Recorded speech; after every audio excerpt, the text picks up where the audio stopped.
Can I say right at the beginning, if anybody wants to go for a drink to the bar or to the toilet, they can feel free. I won't be in the least offended if you walk past me. Means everybody else will know you've been to the toilet and come back without drinks. I'd like to begin first of all by thanking Kevin, obviously, and Colin for the invitation to take part in this unique celebration of Robert Burns. Although I have to say right at the very beginning that I'm no Burns expert. I think I was about 35 in fact before I ever attended a Burns supper, and that was in Dundee, a Cuban Burns supper in the early 1980s, which wasn't really typical of the genre, of course. In fact, when I was first asked to speak at a Burns supper, it was actually here in Edinburgh, when the students at Heriot-Watt University and Edinburgh University asked me to speak at the Tommy Burns supper. And again, that wasn't very typical of the genre, which I realised quickly when the haggis was brought in with the piper playing Hail, Hail, the sense you enjoyed. But of course, gradually and thankfully, my early ignorance of Burns disappeared. And over time, like Scottish people everywhere, and like working class people everywhere all over the world, I grew to love Robert Burns.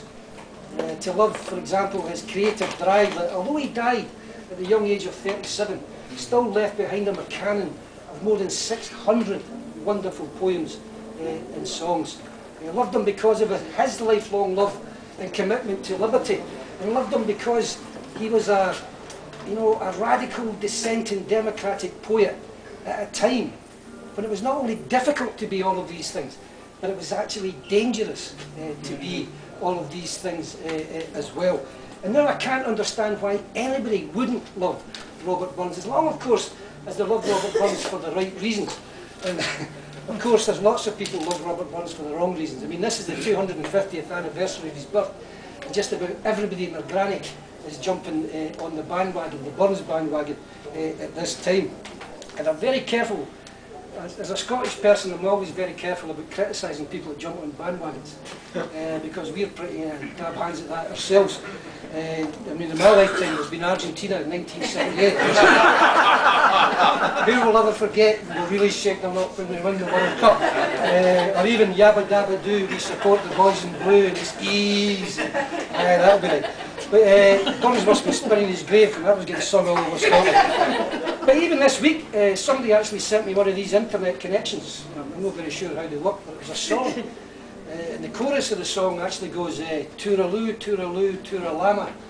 There's nobody more Scottish than Barack Obama. There's an even better verse in it, which goes, as it goes, it says, like Johnny Cash and James Connolly. He comes from a clan, half Irish, half Scottish, a real tapping man. And I wonder if they'll still be singing that at the end of his 4 years of his pendency, but we'll wait and see about that.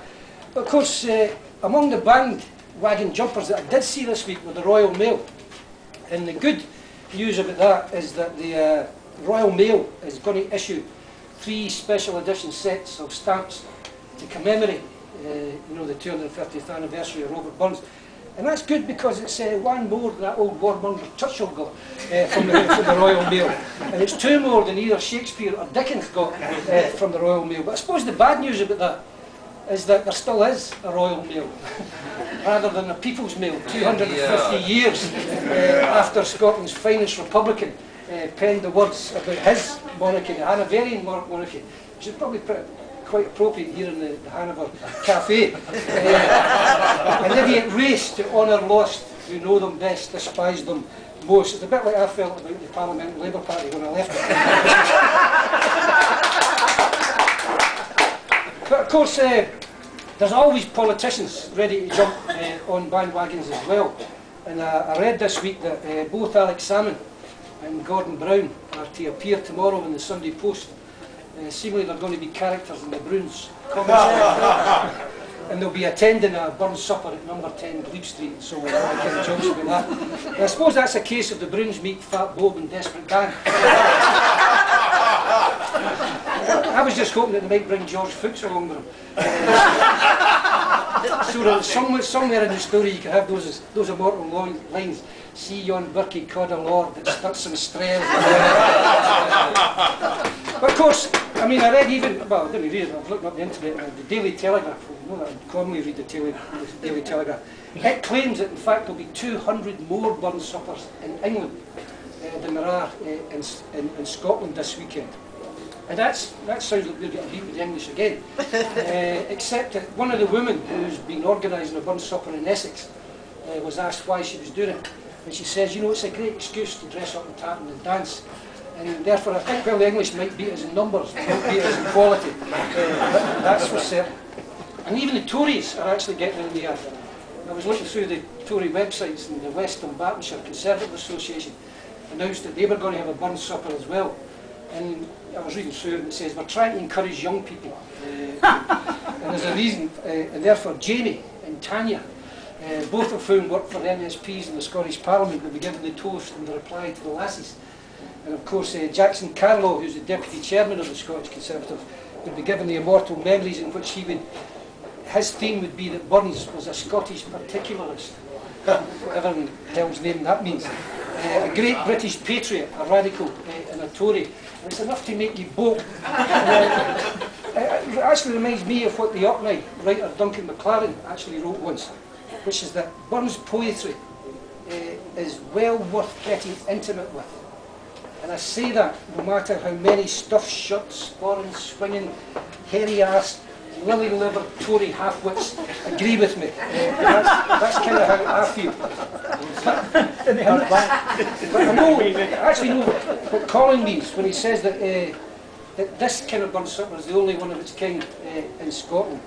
Because I think what we have to do tonight is to try to rescue the real Robert Burns from the grotesque parody that Establishment Scotland tries to pass off onto the world with their Burns fridge magnets and their to a mouse mats and their tam o' shanter experience for American tourists and so on.